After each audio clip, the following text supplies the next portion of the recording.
स्वागत है आप सभी का बायजूस आईएएस में। और हम एक बार फिर प्रस्तुत हैं आपके लिए लेकर एक साप्ताहिक सर्वेक्षण अंतर्राष्ट्रीय घटनाक्रम का। और इस बार जो पुलिंदा हम बात कर लाए हैं आपके लिए वो विशेष रूप से रोचक और विचार उत्तेजक है। ऐसा अक्सर नहीं होता है कि अंतर्राष्ट्रीय संबंधों के छात्रों को, विश्लेषकों को मौका मिले एक युग के अंत का प्रत्यक्षदर्शी होने का।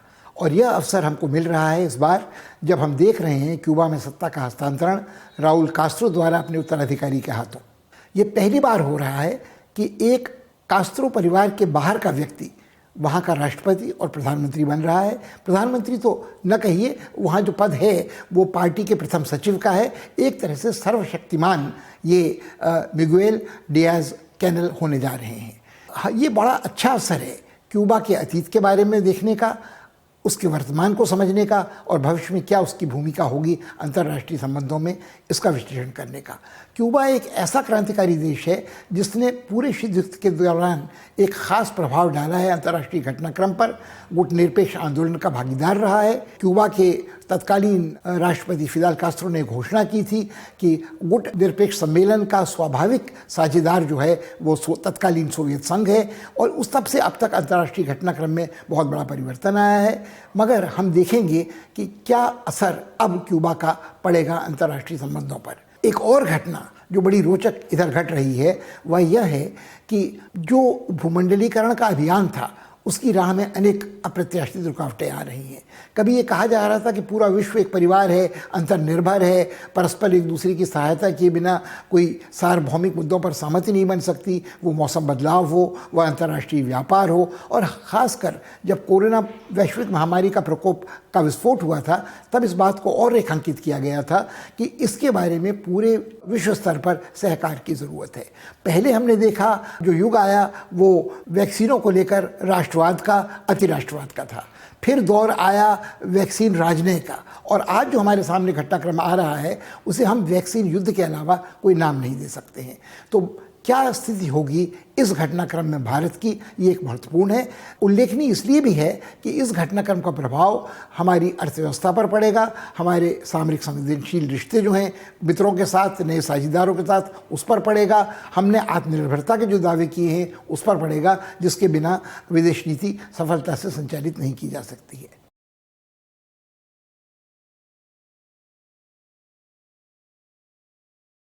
क्यूबा की कहानी बहुत दिलचस्प है। ये कहानी शुरू होती है आधुनिक अंतर्राष्ट्रीय संबंधों के इतिहास में आज से 60 वर्ष पहले। 1959 में कुछ नौजवान उत्साही क्रांतिकारी थे, जो डॉक्टर थे, इनमें कुछ इंजीनियर थे, कुछ वकील थे, कुछ पत्रकार थे, जो पहाड़ों से उतरे और ये प्रेरित थे मार्क्सवादी विचारधारा से, आदर्शवादी थे, अपने जीवन की आहुति देने को तैयार थे अपने देश को आज़ाद कराने के लिए। देश कहने को नाम मात्र को आज़ाद था, पर एक तरह से वह अघोषित उपनिवेश था अमेरिका का, संयुक्त राज्य अमेरिका का, वो जहाँ एक तानाशाह बातिस्ता शासन करता था। और अमेरिका की यूनाइटेड फ्रूट कंपनी ने बदनाम कर रखा था इस देश को एक बनाना रिपब्लिक के रूप में, जो निकृष्टतम विशेषण है किसी तानाशाही को, किसी छद्म उपनिवेश को उसका पर्दाफाश करने के लिए। अमेरिकनों के लिए क्यूबा एक ऐशगाह था जहाँ बड़ी बड़ी मछलियों का शिकार करने हेमिंग्वे जैसे विश्वविख्यात लेखक पहुँचते थे। बहुत सारे ऐसे अमीर थे जिनके लिए क्यूबा सिर्फ एक ऐशगाह था। वहाँ जुआखाने थे, वहाँ सुंदरियाँ उपलब्ध थीं, वहाँ कोई विलासी भोग पर रोक नहीं लगी थी, कोई रोक टोक नहीं थी। और कुल मिलाकर जो वहाँ के लोग थे, क्यूबा की आम जनता थी, उसका उत्पीड़न न केवल नव साम्राज्यवादी संयुक्त राज्य अमेरिका की कंपनियां करती थीं, बल्कि उसके अपने जो शासक वर्ग थे जिनके हितों का सिर्फ संयोग सन्निपात अमेरिका के साथ था, वो भी उनका उत्पीड़न करते थे। और वो काफ़ी अरसे से कसमसा रहे थे छुटकारा पाने के लिए। अब एक और बात उल्लेखनीय है क्यूबा की क्रांति के बारे में। ये क्रांति जब सफल हुई तो कास्त्रो और उनके साथियों ने, जिनमें अर्नेस्टो चे गेवेरा भी शामिल थे, जो अर्जेंटीना से आए हुए एक डॉक्टर थे, एक तरह से ये क्रांतिकारियों की टोली अंतर्राष्ट्रीय थी। और उसके बाद एक बड़ा अंतर ये था कि जिस क्रांति को उन्होंने संपन्न किया क्यूबा में, न तो वह सोवियत बोल्शेविक क्रांति की नकल थी जिसमें पार्टी ने अगुवाई की थी सर्वहारा वर्ग की, और पार्टी ने एक तरह से तख्ता पलट के द्वारा सत्ता हासिल की थी और फिर दमन कर अपने विरोधियों का उस सत्ता को स्थिर बनाया था। और न ही उन्होंने कोई प्रेरणा ली थी माओ की उस छापामारी रणनीति से जिसका प्रयोग माओ ने गेरिला युद्ध में किया था एक लंबे दौरान चीन में। तो ये दोनों जो क्रांति के मार्क्सवादी क्रांति के नमूने थे, सोवियत नमूना और चीनी नमूना, उनको तज कर इन नौजवानों ने एक नया मॉडल अपनाया था जिसको फोकोवाद कहते हैं। फोको यानी एक छोटी जगह पर ये अपनी शक्ति को केंद्रित करते थे, अपना एक ऐसा गढ़ बनाते थे जिसको जीतने में बातिस्ता की सेना असमर्थ रहती थी, वहाँ से वो उनके ऊपर छापामारी के हमले करते थे और धीरे धीरे बातिस्ता की सेना का जो भ्रष्ट प्रशासन था उसका मनोबल तोड़ दिया। अंत में बातिस्ता को पलायन करना पड़ा और इन नौजवानों का कब्जा हवाना क्यूबा की राजधानी पर हो गया। सारी दुनिया को ये एक चमत्कारी उपलब्धि लगी क्योंकि क्यूबा एक छोटा सा देश था। जो मिथ की कहानी है डेविड और गोलियत की कि छोटा सा डेविड उसने कैसे दैत्याकार गोलियत को पराजित किया था, वो रुस्तम और दारा वाली लड़ाई का जो किस्सा है वो यहाँ होता नजर आ रहा था। तत्कालीन अमेरिकी राष्ट्रपति जॉन कैनेडी ने ये कोशिश की कि इस कांटे को तत्काल निकाल फेंका जाए और CIA की सलाह पर उन्होंने एक बहुत ही दुर्भाग्यपूर्ण अभियान का संचालन किया जिसे बे ऑफ पिग्स कहा जाता है। और उस बे ऑफ पिग्स अभियान को बुरी तरह असफलता का सामना करना पड़ा और फिर एक बार ये बात प्रमाणित हुई कि क्यूबा की जनता कास्त्रो को हटाने में उत्सुक नहीं है, वो अमेरिका के शोषण से मुक्त होने में ज़्यादा पक्का अपना मनोबल बनाए रखे हुई है। तब से अब तक निरंतर ये प्रक्रिया चलती रही है कि क्यूबा को अस्थिर करने का कोई अवसर संयुक्त राज्य अमेरिका की सरकारों ने छोड़ा नहीं है।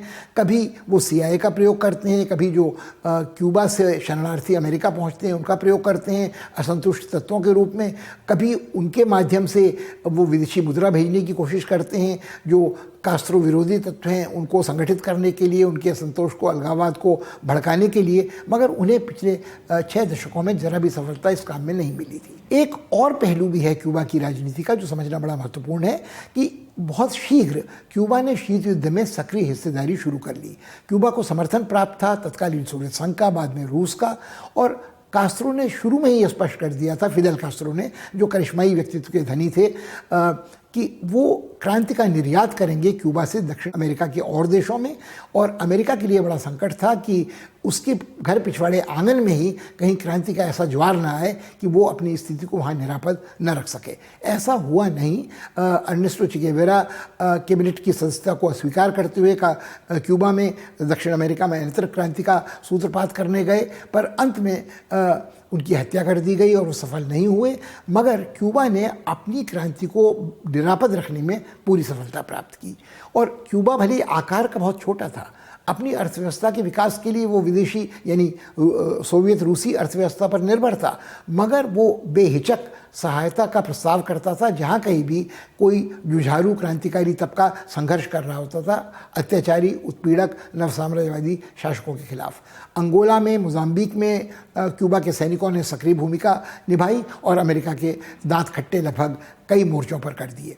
कुछ और बातें हैं जिनकी याद आज भुलाई जा रही है कि अमेरिका ने यह हट छोड़ा नहीं कि वो येन केन प्रकारेण क्यूबा को अस्थिर करेंगे। और शीत युद्ध का एक सबसे बड़ा गंभीर विस्फोटक संकट जो द्वितीय विश्व युद्ध के बाद तीसरे विश्व युद्ध की परमाणविक नरसंहार की कगार तक पहुंचा गया था, वो क्यूबाइल मिसाइल संकट था। और ये क्यूबाइल मिसाइल क्राइसिस जो है ये लगभग उसी समय घटी जिस समय भारत और चीन के बीच 1962 में सीमा पर एक युद्ध लड़ा जा रहा था। कुछ विश्लेषकों का ये मानना है कि इस संकट के कारण ही सोवियत संघ का ध्यान बंट गया था क्यूबाई मिसाइल संकट की ओर, और इसी कारण चीनियों को शिकायत बची रही कि उन्होंने बेहिचक उतना समर्थन चीन का नहीं किया जिसकी अपेक्षा चीनी शासक कर रहे थे। ये सब घटनाक्रम भारत के हित में रहा। मगर इसका एक और परिणाम भी हुआ कि सोवियत संघ ने निकिता क्रुश्चेव के दुस्साहस कदम के बाद कुछ परमाणविक प्रक्षेपास्त्र क्यूबा में रख दिए थे, और उसके बाद लग रहा था अमेरिका को कि बिल्कुल उसके पड़ोस में एक परमाणविक हथियारों का जखीरा आ जाएगा, एक सोवियत अड्डा वहाँ, सैनिक अड्डा वहाँ बन जाएगा। तो जब ये पर्दाफाश हुआ तो पहले तो सोवियत संघ ने इसको अस्वीकार किया, इसको नकारा, पर जब पर्दाफाश अच्छी तरह हो गया उपग्रहों से प्राप्त चित्रों के अनुसार, तब निकिता क्रुश्चेव को पलकें झपकानी पड़ी और उन्होंने इन प्रक्षेपास्त्रों को क्यूबा से हटाने का फैसला किया। इसके बाद ही अमेरिका ने वो जो नौसैनिक घेराबंदी कर रखी थी, जिसको अंतर्राष्ट्रीय कानून में एक तरह से युद्ध का ऐलान कहते हैं, उसको भी हटा लिया।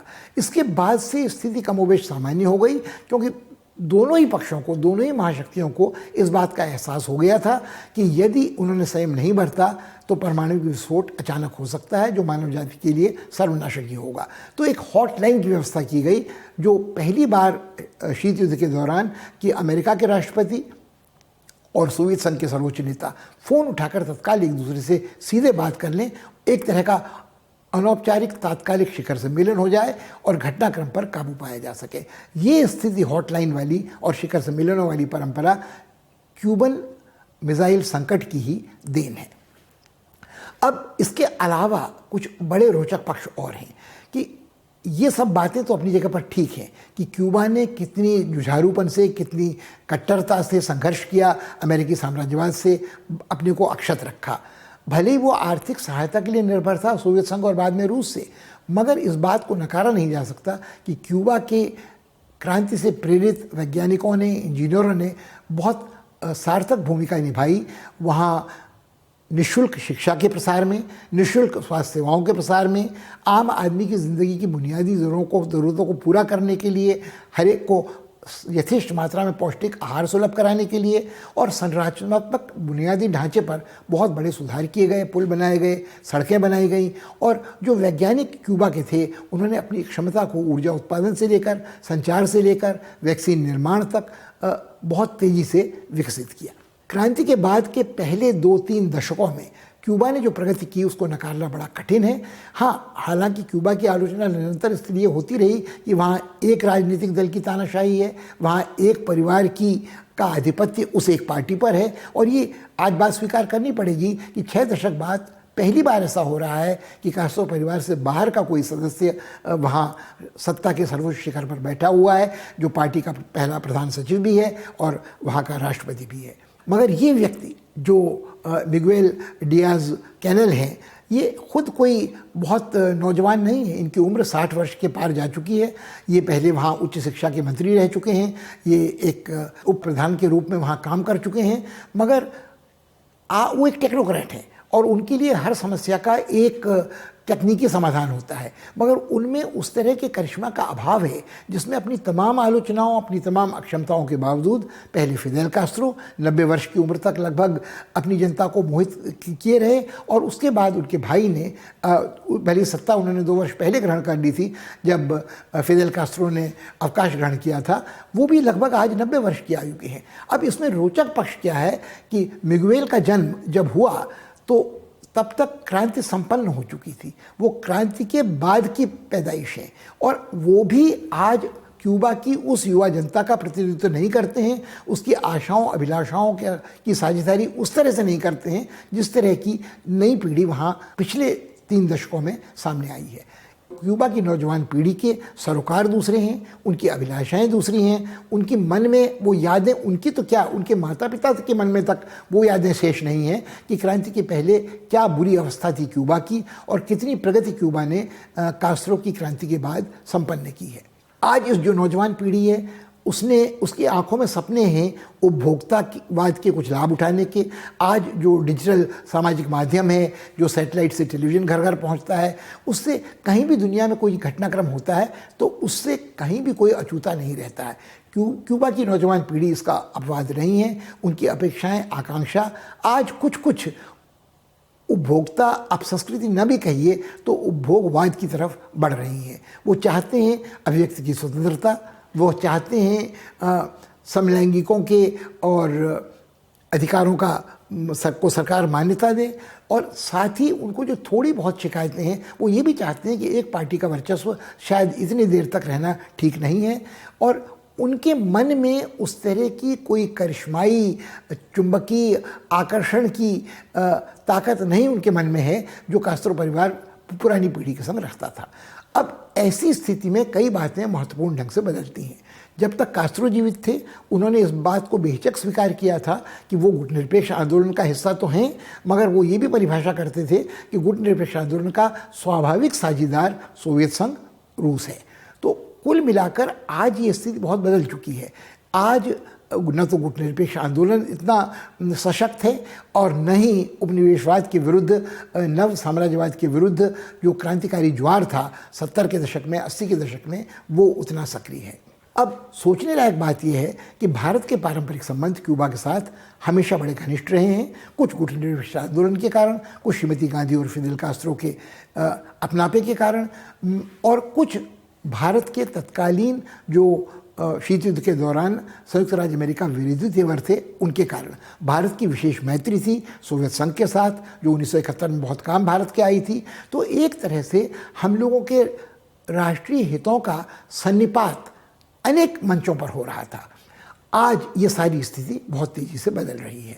अब हमको 2-3 बातों पर विचार करना ज़रूरी है कि ये तो क्यूबा के अतीत की बात हुई, ये क्यूबा के वर्तमान की जो बात है उसका थोड़ा सरसरी तौर पर हमने उल्लेख किया। अब क्यूबा का भविष्य क्या है? जो क्या क्यूबा के नव नियुक्त सर्वोच्च नेता सफल होंगे बिना किसी करिश्माई के आकर्षण के नौजवानों को अपने साथ रखने में? क्या वो उनकी अपेक्षाओं आकांक्षाओं की कसौटी पर खरे उतरेंगे? क्या वो कहीं थोड़ी बहुत रियायत देंगे अभिव्यक्ति की स्वतंत्रता के मामले में, समलैंगिक तत्वों के अधिकारों के मामले में, या दूसरी किसी राजनीतिक पार्टी को न सही कुछ अन्य तत्वों को पार्टी के भीतर जो संतोष अभिव्यक्त कर सकें उनको सामने आने का मौका देंगे, मुखर होने का मौका देंगे? मगर जिस समय क्यूबा इस संकट से जूझ रहा है उसका भविष्य बहुत आशापूर्ण नहीं कहा जा सकता है। उसका सबसे बड़ा कारण ये है कि क्यूबा की अर्थव्यवस्था इस समय संकटग्रस्त है। क्यूबा के लिए सबसे अधिक विदेशी मुद्रा कमाने का जो साधन था वो पर्यटन था, और पिछले 2-3 वर्षों में कोविड महामारी के कारण अंतर्राष्ट्रीय पर्यटन लगभग नष्ट हो चुका है, ये पूरा व्यापार नष्ट हो चुका है। इसके अलावा एक कष्ट क्यूबा को झेलना पड़ा है कि ओबामा ने कोशिश की थी कि क्यूबा के साथ संबंधों का सामान्यीकरण हो सके, तनाव घटाए जा सके, मगर ट्रंप ने और बहुत सारे ओबामा के फैसलों की तरह इसको भी खारिज कर दिया था और उन्होंने निषेध प्रतिबंध क्यूबा पर लगाए थे। और जो क्यूबा के शरणार्थी अमेरिका में हैं उनका फिर एक बार प्रयोग करना शुरू किया था कि वो विदेशी मुद्रा अपने क्यूबा को न भेजें, वहाँ के असंतुष्ट तत्वों को भड़काने का काम करें और निरंतर दानवीकरण करें कास्त्रो परिवार का और क्यूबा की क्रांतिकारी विरासत का। आज क्यूबा को इस बात के लिए विवश होना पड़ेगा कि वह अपने संबंधों को पुनर्परिभाषित करे रूस के साथ। क्या आज की बदली परिस्थितियों में भी रूस उतनी बड़ी मात्रा में आर्थिक या तकनीकी सहायता देने को तैयार होगा जैसा वह पिछले वर्षों में करता आया है, या उसको देखना पड़ेगा चीन की ओर जो अपने पैर पसार रहा है इस पूरे दक्षिण अमेरिकी महाद्वीप में और चुनौती देता रहा है अमेरिका को वेनेजुएला से लेकर पेरू में? और क्या वो अब जो शून्य उसको बनता नज़र आ रहा है उसमें उसकी रिक्ति को वो पूरा कर सकता है क्यूबा में? जहाँ तक भारत का प्रश्न है उसके लिए भी ये सोचना बहुत महत्वपूर्ण है कि भारत के अपने संबंध चीन के साथ इस समय अस्थिर हैं, तनावग्रस्त हैं। उसके अपने संबंध जितने घनिष्ठ आत्मीय एक विशेष रिश्तेदारी के कभी सोवियत संघ के साथ थे 1971 में, जो निर्णायक महत्व के साबित हुए थे बांग्लादेश मुक्ति अभियान के दौरान, आज बदल चुके हैं पुतिन के रूस में। रूस की उतनी दिलचस्पी आज भारत की ओर नहीं लगती है जितनी अतीत में रही थी। पुतिन के लिए पूर्वी यूरोप और पश्चिमी यूरोप के देशों के साथ उनके संबंध कहीं अधिक महत्वपूर्ण हैं। मध्य पूर्व में, इराक में, सीरिया में उनका हस्तक्षेप अधिक महत्वपूर्ण है। कहीं न कहीं वो अपना प्रभाव बढ़ाना चाहते हैं पश्चिमोत्तरी अफ्रीका में, लीबिया में, और उन्होंने अपने रिश्तों को एक बहुत नाजुक तरीके से संतुलित करने का प्रयास किया है तुर्की के साथ, कॉकेशस प्रदेश में। तो ये सारी बातों को यदि हम ध्यान में रखते हैं तो क्यूबा यदि आज अपने अस्तित्व को, अपने वजूद को बरकरार रखने के लिए नए मित्रों की तलाश करता है या पुराने मित्रों के साथ अपने संबंधों को पुनर्परिभाषित करता है, यह भी संभव है। नवनियुक्त जो वहाँ के प्रमुख सचिव पार्टी के हैं और राष्ट्रपति हैं, वो अमेरिका के साथ अपने संबंधों को बदले परिवेश में बाइडेन के राष्ट्रपति बनने के बाद सुधारने की कोशिश करें। तो क्या क्यूबा अब समाजवाद का पथ छोड़कर कम से कम मिश्रित अर्थव्यवस्था की ओर मुड़ेगा? क्या इसके बाद जो हम कह रहे हैं कि एक युग का अंत क्यूबा में हुआ है, तो क्या हम कुछ वर्ष बाद ये कहने की स्थिति में होंगे कि क्यूबा में एक युग का अंत ही नहीं हुआ है, एक नए युग का उदय भी हो रहा है? और यदि ये नए युग का उदय हो रहा है तो इस युग में भारत की भूमिका उसके क्या संबंध क्यूबा के साथ रहेंगे। कभी हम सोचते थे कि तकनीकी सहकार की बड़ी ज़मीन, बेहतर ज़मीन हमारे लिए क्यूबा में संभव है, वहाँ चीनी का उत्पादन होता है, हमारे पास चीनी उत्पादन बड़े पैमाने पर होता है, उसकी टेक्नोलॉजी भी है। क्यूबा को पर्यटन के मामले में, पशुपालन के मामले में, सार्वजनिक चिकित्सा के मामले में हम सहायता दे सकते थे, ऊर्जा उत्पादन के मामले में, संरचनात्मक ढांचे के विकास के बारे में। मगर जो मॉडल इन सारे क्षेत्रों में विकास का क्यूबा का था, वो मूलतः समाजवादी, केंद्रीकृत सरकार और एक पार्टी के वर्चस्व वाला था। भारत भले ही आज फिर एक पार्टी के वर्चस्व वाला देश है, मगर सैद्धांतिक रूप से बहुदलीय जनतंत्र यहाँ चलता है और हमारी विचारधारा आज समाजवाद हमारे संविधान में ज़रूर अक्षत है, पर हमारी जो आर्थिक नीतियाँ हैं उनको किसी भी तरह से समाजवादी नहीं कहा जा सकता है। तो भले ही आज ये निर्णायक रूप से न कहा जा सके कि क्यूबा समाजवादी बना रहेगा या नहीं, मगर आज जो भारत की स्थिति है उसमें किसी भी तरह से जब क्यूबा अपना नया पद चुनता है तो क्या उसके लिए वही प्राथमिकता बची रहेगी जो श्रीमती इंदिरा गांधी के काल में और फिदेल कास्त्रो के काल में भारत की थी।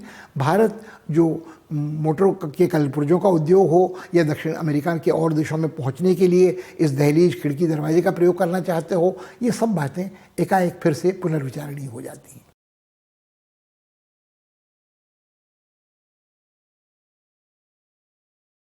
पिछले 2 वर्ष से दुनिया जूझती रही है वैश्विक महामारी कोरोना के प्रकोप से, और सारी दुनिया का ध्यान इस बात पर टंगा हुआ है, अटका रहा है कि कितनी जल्दी हम इस महामारी से निजात पा सकते हैं।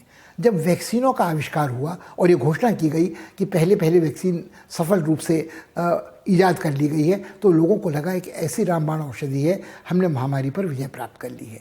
सबसे पहले इस बात का दावा किया चीन ने, जिस पर यह आरोप लगाया जाता रहा था कि इस महामारी का विस्फोट चीन से ही हुआ, एक प्रयोगशाला से हुआ, चीन की लापरवाही से हुआ, खान पान में उनकी गैर जिम्मेदारी से हुआ। उन्होंने सतर्क नहीं किया, विश्व को इस संकट के बारे में खबर छुपाने की कोशिश की, अनुचित प्रभाव डाला विश्व स्वास्थ्य संगठन पर, आदि आदि। मगर चीन से पहले रूस ने इस बात पर सफलता हासिल कर ली। उन्होंने स्पुतनिक वी नाम की एक वैक्सीन का उद्घाटन किया। राष्ट्रपति पुतिन ने वैक्सीन खुद लगाई, अपनी लड़की को लगवाई और कहा कि ये वैक्सीन बहुत सफल है, कामयाब है और रूस इसको देने को तैयार है हर ज़रूरतमंद देश को जिसके पास ये सुविधा वैक्सीन की अपने आप नहीं है। अमेरिकी कंपनियां इससे पीछे रहने वाली नहीं थी। तो पहला दौर जो था वो एक वैक्सीन राष्ट्रवाद का था। हर देश, हर राष्ट्र, राज्य, बड़ी शक्ति जो अंतर्राष्ट्रीय संबंधों में सक्रिय है, ये कोशिश कर रही थी दिखाने की कि उसके पास सामर्थ्य है वैक्सीन बनाने की, अपनी रक्षा करने की और दूसरों की सहायता इसके माध्यम से करने की। तो जिसे सौम्य शक्ति कहते हैं, यानी सॉफ्ट पावर, उसका एक कारगर अस्त्र ये वैक्सीन बन रही थी और एक राष्ट्रीय प्रतिष्ठा का प्रश्न एक तरह से बन गया था और एक होड़ लगी थी। अमेरिकी फार्मा कंपनियों ने तत्काल ये घोषणा की कि उन्होंने सबसे सफल वैक्सीन ईजाद कर ली है। मॉडर्ना हो या फाइज़र हो, उनका कहना था कि उनकी जो वैक्सीनें हैं वो 92 से 95% से भी अधिक सफल हैं, कामयाब हैं। मगर इनके साथ एक दिक्कत थी, इनको जिस तापमान पर, जितने ठंडे तापमान पर रखने की ज़रूरत थी वो इतना कम था कि अधिकांश देश और उनके एक जगह से दूसरी जगह ले जाने में भी दिक्कत थी और अनेक विकासशील देश तो वो supply chain, cold chain maintain नहीं कर सकते थे जिसमें ये वैक्सीनें निरापद प्रयोगशाला से या उत्पादन की इकाई से अस्पताल तक पहुंचाई जा सके। ये महंगी भी बहुत ज़्यादा थी। फिर एक चक्कर और था कि कुछ ऐसी वैक्सीन थी जिनका एक ही बार का टीकाकरण यथेष्ट था। कुछ ऐसी वैक्सीन थी जैसे भारत में जिसका उत्पादन हो रहा था एस्ट्राजेनेका की वैक्सीन का, सीरम इंस्टीट्यूट ऑफ इंडिया में पूना में, जिसकी 2 बार टीकाकरण की ज़रूरत थी और जिसकी जो कामयाबी की दर थी वो इन 2 अमेरिकी वैक्सीनों से कम आकी जा रही थी। भारतीय प्रधानमंत्री ने देर नहीं लगाई इस बात की घोषणा करने में कि भारत के पास दुनिया में वैक्सीन निर्माण का, उत्पादन का सबसे बड़ा संसाधन है, सबसे बड़ी इकाई है। सीरम इंस्टीट्यूट ऑफ इंडिया में लाखों वैक्सीनों का निर्माण प्रतिवर्ष होता है और आधार पूनावाला ने इस बात का भरोसा दिलाया है कि न केवल वो भारत की ज़रूरत पूरी करने के लिए रियायती दाम पर वैक्सीन सुलभ कराएंगे कोविशील्ड, बल्कि बड़े पैमाने पर जो उन्होंने कई अरब डॉलर का निवेश किया था इस वैक्सीन के उत्पादन में, वो अपने विदेशी ग्राहकों से उसको उचित कीमत पर बेचकर कुछ मुनाफा भी कमा लेंगे। आधार पूनावाला ने उस समय ये कहा कि हाँ, मुनाफा तो वो थोड़ा बहुत रियायती दाम पर सरकार को सुलभ कर रही वैक्सीन पर भी कमाएंगे, पर बड़ा मुनाफा कमाने का उनका कोई इरादा इससे नहीं है। वो एक तरह से देश सेवा के तेवर अपना रहे थे। एक इस बीच और विचित्र बात हुई कि वही जो राष्ट्रीयता, राष्ट्रवाद के साथ जुड़ी हुई है कि हर राष्ट्र ने इसको अपनी प्रतिष्ठा का प्रश्न बना रखा था और भारत ने ये दावा करना भी शुरू किया कि एस्ट्राजेनेका ही नहीं, सीरम इंस्टीट्यूट ऑफ इंडिया ही नहीं, भारत की कुछ और कंपनियां, भारत बायोटेक जैसी भी, हैदराबाद की और कंपनियां भी, रेड्डी आदि भी एक स्वदेशी वैक्सीन ईजाद कर रही हैं। और जो भारत की स्वदेशी वैक्सीन थी उसके बारे में शुरू से ही लोगों को आशंका ये थी कि अपनी आत्मनिर्भरता को प्रमाणित करने के लिए, अपनी की तकनीकी सामर्थ्य को प्रमाणित करने के लिए भारत ऐसे दावे कर रहा है जो शायद बहुत तर्कसंगत नहीं है। कुछ भारतीय वैज्ञानिकों ने तक इसमें सवालिया निशान लगाए। उनका कहना था कि जिस वैक्सीन का अभी क्लिनिकल ट्रायल पूरा नहीं हुआ है उसको क्लिनिकल ट्रायल की स्टेज पर ही इमरजेंसी यूज़ की इजाज़त, अनुमति दी जा रही है। पहले दिखाने के लिए 1-2 दिन तक संकोच किया ड्रग कंट्रोलर ने, पर उसके बाद ये दे दिया गया। और प्रतिष्ठित भारतीय वैज्ञानिकों ने तक ये घोषणा की कि शायद ये जल्दबाजी में उठाया कदम है, हमको कुछ देर संयम करना चाहिए और ये बात स्वीकार करनी चाहिए कि ये वैक्सीन अभी क्लिनिकल ट्रायल्स की ही स्टेज पर है। जो कुछ हो, अब ये पहला दौर जो था ये वैक्सीन राष्ट्रवाद का दौर इसे आप कह सकते हैं।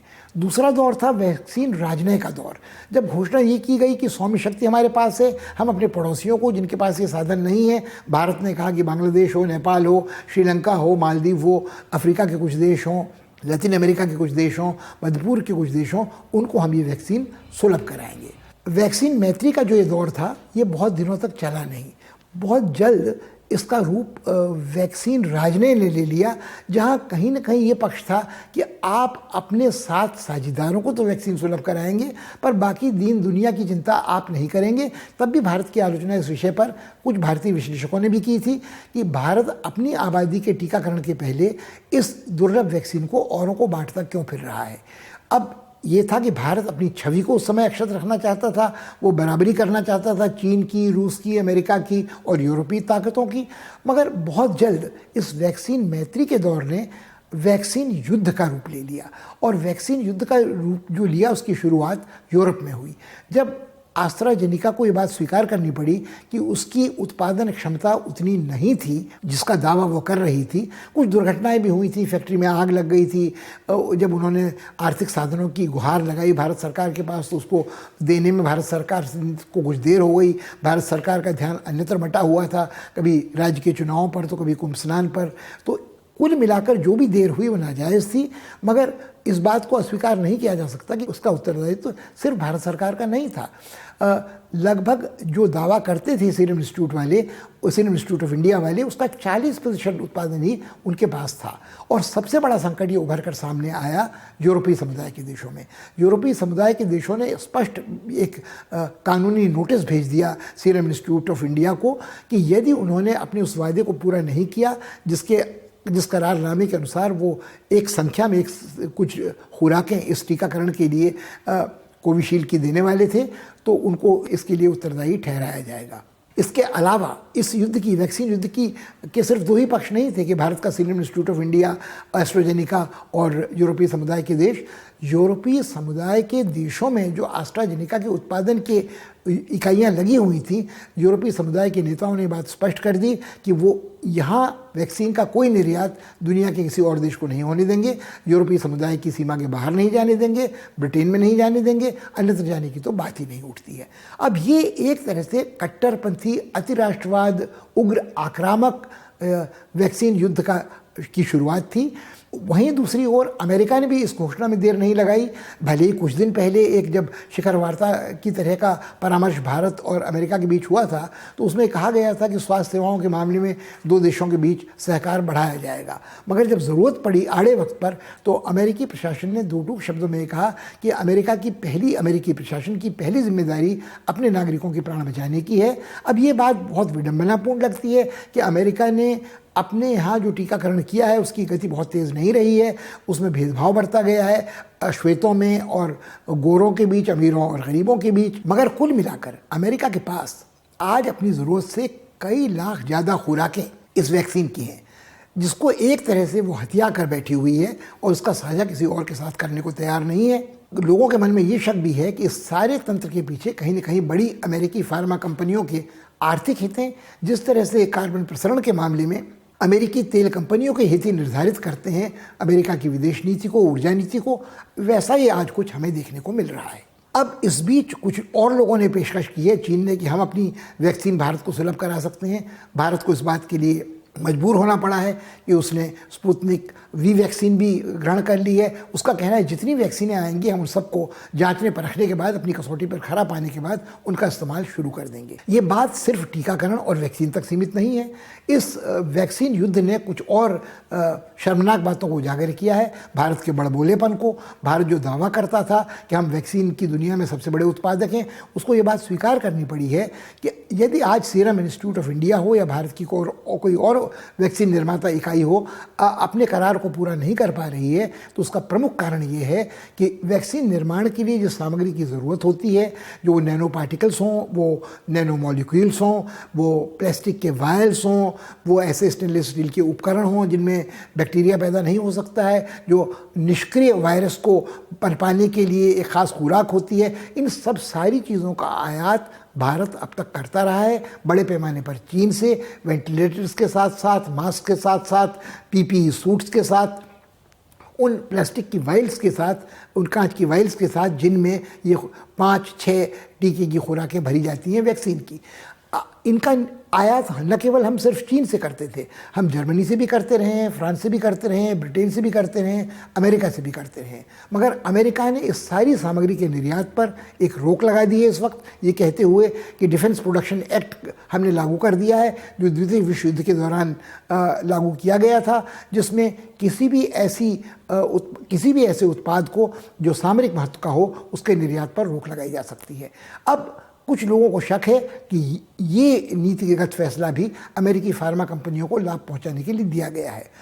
यदि बहुत आलोचना अमेरिका की होती है तो वो ये कह सकती है कि हम तो पेटेंट खुला छोड़ दिया है, अगर यदि आप में क्षमता है तो आप वैक्सीन का उत्पादन करिए। मगर आप सिर्फ पेटेंट को आबाद करने से इस बात को तय नहीं कर सकते हैं कि भारत जैसे देश वैक्सीन का निर्माण अपने आप कर सकेंगे, क्योंकि वो निर्भर हैं बहुत सारे ऐसे उपकरणों, ऐसे पदार्थों पर जिनका आयात वह करते रहे हैं, और इनका विकल्प एकाएक इनका स्वदेश में उत्पादन पलक झपकते नहीं किया जा सकता है।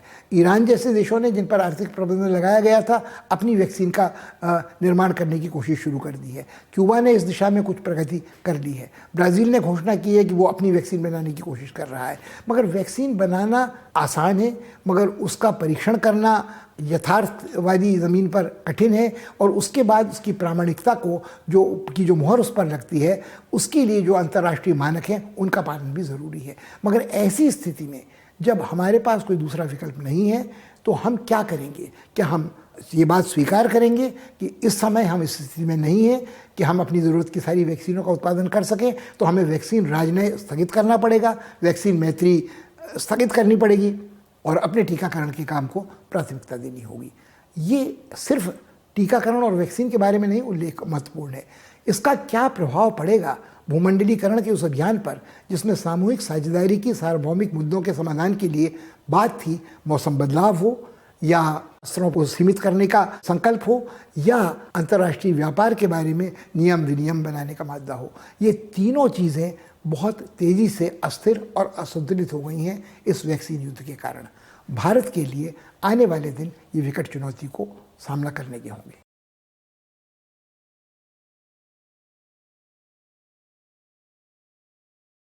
इस सप्ताह इतना ही। अगले सप्ताह आपसे फिर मुलाकात होगी, मगर उसके पहले हम फिर आपको याद दिलाना चाहते हैं कि इस बार के मुद्दों पर आप गंभीरता से विचार करें। क्या नए युग का आरंभ हुए बिना किसी पुराने युग के अंत की घोषणा की जा सकती है? वो क्यूबा में हो, रूस में हो, चीन में हो या भारत में हो। इसी तरह जो उथल पुथल मची है वैक्सीन युद्ध के कारण, वैक्सीन राजनयिक के कारण, उसके क्या प्रभाव पड़ेंगे आत्मनिर्भरता बनाम अंतर्निर्भरता वाली बहस पर, जो भूमंडलीकरण के अभियान का एक प्रमुख हिस्सा था। क्या भारत को इस बारे में यथार्थवादी तरीके से नहीं सोचना चाहिए कि छवि से कहीं महत्वपूर्ण चीज़ अंतर्राष्ट्रीय संबंधों की दुनिया में राष्ट्रहित हैं? राष्ट्रहितों की रक्षा के लिए तात्कालिक छवि को यदि कुछ नुकसान पहुंचता भी हो तो स्वीकार करने में किसी को संकोच नहीं होना चाहिए। मगर ये बात सुझाना आसान है, इस पर अमल करना कठिन है। आप सोचें, अपनी राय बनाएं और अगली बार जब तक हमारी आपकी मुलाकात नहीं होती तब तक के लिए विदा दें। धन्यवाद।